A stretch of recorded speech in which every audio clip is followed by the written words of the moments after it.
don't remember asking you a goddamn thing. Hello, Internet.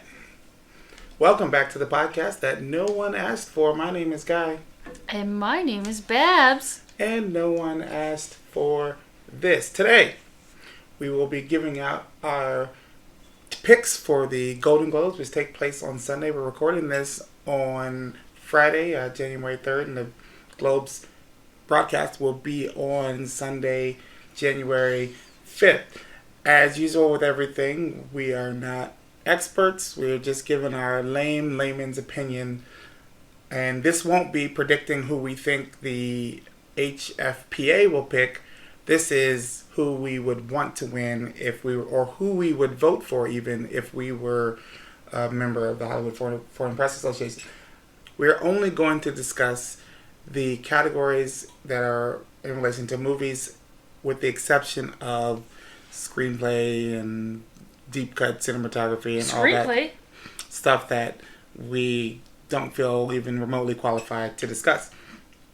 So we're going to start off with our picks for Best Supporting Actor. Babs, who do you got for Best Supporting Actor? I have Brad Pitt for his role in Once Upon a Time in Hollywood. We discussed this earlier, and you said that maybe his performance was he gave as much screen time as Leo, so it's not really a supporting actor. But however, I'm going with Brad Pitt because of the other people in this category, and although I feel that somebody from The Irishman probably deserves it more, I slept through half of that, so I can't necessarily vote for them, not having seen the whole performance. Therefore, I'm going with Brad Pitt. He's doing some Brad Pitt stuff. What I said in our conversation was, to me, Brad Pitt's competition wasn't the other people in the category. It was Leo. So I couldn't give a sweep. It is who's better, Leo or Brad, in Once Upon a Time in Hollywood. And I felt like Leo was it's a razor's edge, but I felt I would give that slight bump to Leo because of some of the character work he was doing. Yes, he did. And so that eliminated Brad Pitt from even being in contention for Best Supporting Actor for me, because he technically is a co-lead. The hard decision was, do I go with Joe Pesci or Al Pacino? That's the hardest decision I made for any of these categories in this year. Al Pacino is Al Pacinoing his way through the role. It's big, it's brash, but it's layered, and it's intimidating, and it's vulnerable. But at the same time, Joe Pesci, who is normally a caricature of a person when he is on screen, was very measured and deliberate, and he was scarier than he's been in other roles without actually threatening anyone to their face. And that says a lot. So it was a tough decision, but ultimately I went with Pacino. I went with Pacino because he's playing Jimmy Hoffa. That's not an easy person to portray. Maybe easier now because less people are familiar with him. They even made a joke about that in movie. For me, I'm going to go with Pacino. Next up is Best Supporting Actress. Who you got? I have J-Lo for Hustlers. I thought that she really made that movie shine. She was a boss. My decision came down to Laura Dern or J-Lo. Golden Globes, man. You can't tell me that J-Lo's not the star of that movie. She is the star of that movie. The problem I have with picking her as Best Supporting Actress is my personal thing is I take it as little as I can. And if you are the star, she's the heart, she's the soul, I see your point. Everything that matters about that, everything I remember about that movie is Jennifer Lawrence. Is Jennifer Lopez. Everybody else is just kind of there. And they had another vomit person in that, as well as there's a vomit person in Knives Out. But it's just, I feel like she's the star. If you put her in Best Actress, it would be a fight. Like I might pick her over who I picked in the Best Actress Drama. Because it definitely is not a musical or comedy. So I feel like she suffers there, and I gotta go with Laura Dern, because Laura Dern does have limited screen time, but goddamn, every moment she's on screen as that fucking asshole of a lawyer, it works. Oh, yeah. Even when she wasn't on screen, when she was just doing the phone call with Adam Driver and being a dick, and we don't see her face. I like the choice to not cross-cut between Laura Dern and Adam Driver and just focus on Adam Driver's reaction to the call. It's a great choice because you just hear her voice and you're like, fuck that lady. She's a fucking asshole. And that's how you know your performance is good, when your face isn't on screen and it still works. Also, she looks great. Moving on. Best Actor in a Drama. Who you got? I have Joaquin Phoenix for Joker. I had a hard time making this decision because I thought Adam Driver also did a great job. But I went with Joaquin because of, man, the shit he has to do in that movie, that painful laughter. Like, I don't know how long he had to work on that painful laughter, but it is painful to watch and listen to.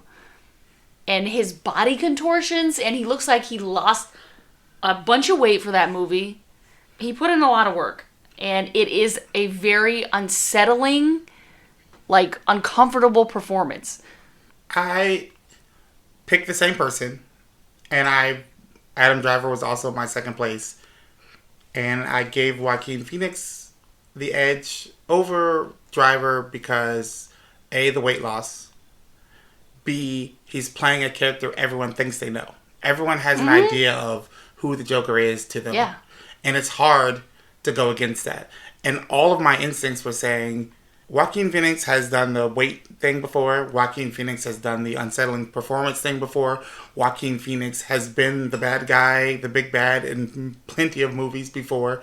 Joaquin Phoenix has done embodied characters that are strange. He's done a bit of comedy and drama.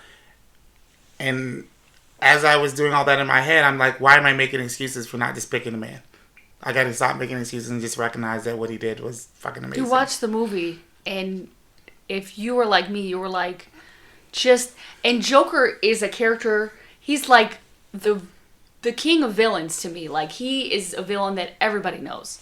It's like a performance and role that so many people have played in so many different ways, too. You can play Joker so many different ways, and it can come across, and he made it his own in a way that, like, literally made people so uncomfortable they left the theater. And to me, that means something. Yeah. For major studio releases, I feel like it was the most debated film of 2019. I've had so many conversations about it, and interesting conversations, not just the kind of, is Endgame better or worse than The Dark Knight kind of conversations. And that's not all directly a direct reflection of his performance, but it wasn't hindered by it. So, Joaquin Phoenix. Up next, let's go with the Best Actress in a Drama. Babs, who you got? So I went with ScarJo for A Marriage Story because I haven't seen any of the other movies. And spoiler alert, I haven't seen any of the other movies either, and I also picked ScarJo because I had nothing to compare it against.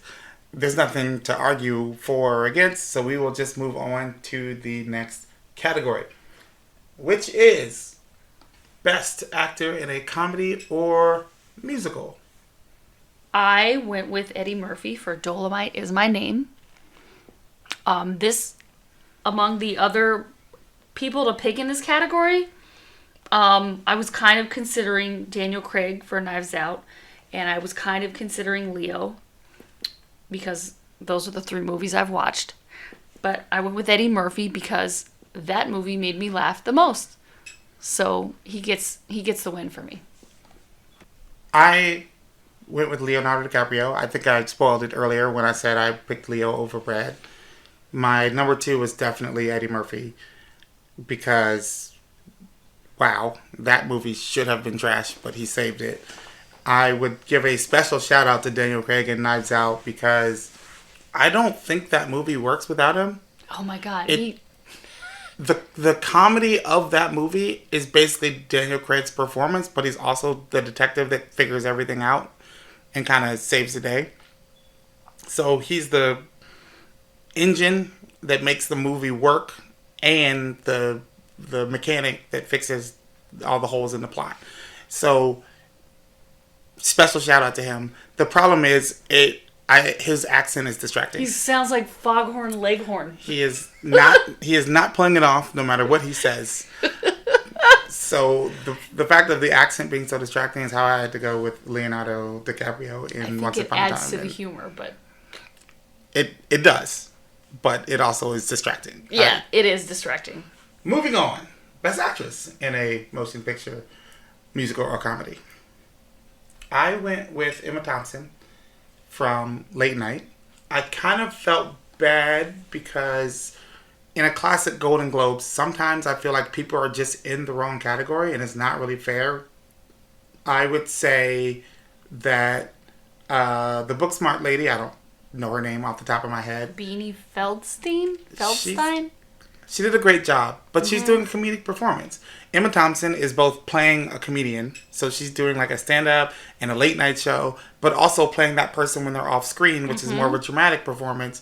And so she gets a bigger sandbox to play in. And so when you compare her against someone like the main character, the vomit lady from Knives Out, it just doesn't seem fair because her character... She's not being funny. The only thing she does is funny is purpose. Unintentionally vomit. Like her gag reflex is her joke.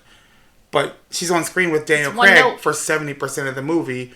Or, God, I can't think of his name. Christopher Plummer. And they're just out acting her. So when she's being overshadowed by, obviously, Academy Award nominated actors, it's just not fair to her. And she's not funny. So that's why I went with Emma Thompson. Who do you have? I have also Emma Thompson. And I feel like I'm the same kind of a great... Because you mentioned... The other people you mentioned, those are the movies I watched. So... Anna de Armas, that's the Knives Out, the vomit lady. She didn't do anything that was funny outright. It was situational humor that she vomits and can't tell a lie. Beanie Feldstein, that was funny, but it wasn't as layered of a performance as Emma Thompson's was. By the way, Booksmart, great movie, but it's just not fair. You know, she didn't have the story to show the range of that Emma Thompson does. Yeah. Also, she doesn't even have the, I'd say, outright ability that Emma Thompson She doesn't have the chops. She's not there yet. So it's just not fair. Next up, Best Director. I went with Todd Phillips for Joker because I just felt that this film was so powerful to watch. In so many ways, and I thought it wasn't just the performances of like the actors necessarily, but like that you weren't always sure whether what was going on was something that was in Joker's head or something that was actually happening. And I think that was kind of, directorial stuff. I don't know. I'm not a genius, but... You know the saying, actors make choices, directors make decisions. Mm-hmm. And the choices that Joaquin Phoenix made and the decisions that Todd Phillips made synced as well as any actor and director of the year. So I understand why you would pick that. I am, however... So I went with Quentin Tarantino. Oh, you love that guy. Obviously one of my favorite directors of all time. But... usually what I love about Quentin Tarantino's stories or characters is either the spectacle or the dialogue. This time, the fact that he brought Sharon Tate to life without her having a lot of dialogue or, unlike the other people, doing anything really cool is, I feel, one of the greatest things he's ever done for and with the character. At the same time, he put Bruce Lee on screen in one of the most ridiculous ways possible. He also let Brad Pitt his way through the 60s and had Leoing. It was incredible. Leo, in just being himself, like basically a washed up actor, and Also, towards the end, when he's actually nailing a part to like show that, hey, I can still do this. Amazing. Also, just the way LA feels and looks, the mood of the movie, the climax and the absurdity of it, the tension when Brad Pitt went to the ranch. There were so many moments that are so memorable. I just feel like he deserves it. If there's any pick I'm sure is going to lose, it's going to be this one. But that was who I would vote for. I do like what Todd Phillips did, but I feel like so much of what he did is tied to Joaquin Phoenix. Yeah, very true. That I'd have to give the edge to Quentin Tarantino. Now we're going to discuss basically the best pictures and motion pictures. We saved this to the end because that's usually the order it goes in on the show. So we're going to start with the best motion picture drama. What do you got? This is a tough choice for me because I wanted to go with Joker, but I decided that, like you just said, like a lot of what makes Joker great is Joaquin Phoenix and just directorial decisions. So I went with the Marriage Story because I felt like it deserved some kind of shout out from me among all these other things. And it wasn't one person that made that, one actor or actress that made it good. Everyone in that movie was... I went with Marriage Story also for a similar reason. My second choice was Joker, but like I've said, and I repeat, I feel like that was basically two people coming together and crushing it. That is Jordan and Pippen. Mm-hmm. That is Roger Maris and Mickey Mantle. But what you have with Marriage Story is a story. It's in the title. It's a story, and it involves a lot of people doing a lot of things. I mean, the weakest part of the movie is probably the child actor. But I mean, you can't knock him for... other person is crushing it. The mother, ScarJo, Adam Driver, Laura Dern, Ray Liotta. Everybody's throwing 100 miles an hour in this movie. There's not one performance, other than the child, that you can point at and be like, man, they weren't quite up to the task. And they're all doing kind of different things. And it just, as a story, comes together to be the most interesting examination of a certain situation that you just really didn't expect. I watched it because the internet told me to, and I can be a sucker that way. And I was impressed. I just was impressed.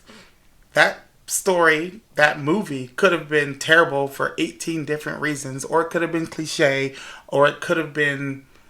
It didn't have a high bar, so it didn't have to be that good. But Noah Baumbach, so it is what it is. So that's going to be my drama. Finally, we are going to pick our best motion picture, comedy or musical.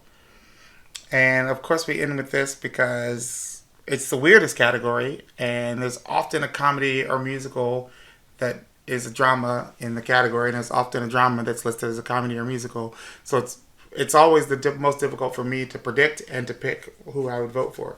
But Babs, we're going to do our best. Who do you got? I have Dolomite Is My Name. And I could have chosen Knives Out. I kind of wanted to choose Knives Out. And sorry, Tarantino, but I didn't want to choose Once Upon a Time in Hollywood because I felt like that wasn't as comedic enough to me as...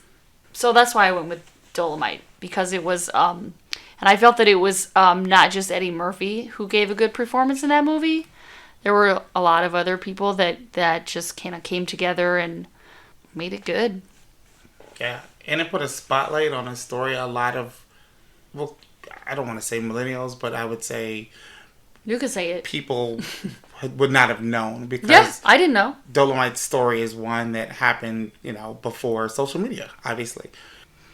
I would go with Knives Out for the same reasons that I went with Marriage Story, and also Once Upon a Time in Hollywood is a victim of being in the wrong category. Yeah, I don't know if it plays as a comedy. I get it, because if you want Leo or Brad to win the acting awards, you have to they just basically want the acting awards. So they shoved the movie in this category so that all the nominations would come in this category. Right. And it just doesn't work as well as a comedy as Knives Out. Part of that being Knives Out's unintentional comedy, along with the things that are openly funny. It's a lot of situational comedy in Knives Out, but yeah, but still also comedy. It still counts as comedy. There's not a bad performance in the movie. That one does not have a bad performance. Every single, and there's a lot of fucking characters in that movie. There's a lot of people. Everybody is nailing it, and Ryan Johnson is like up there like John Williams, orchestrating, and it just all comes together to work. And then there's the accent, which is unintentional comedy, but it's so funny. Bad. Like the first time that he opens his mouth, you're just like, what is happening right now? But then you just kind of go with it. And it all works. I can't explain it, but it works. So Knives Out is my best comedy or musical. And on that note, that is all for today. There you have it. The non-expert's opinion on who we would vote for in the movie categories of the Golden Globes for 2019. Thank you again for listening. And if you are thinking that this was a waste of your time, remember, no one asked for it.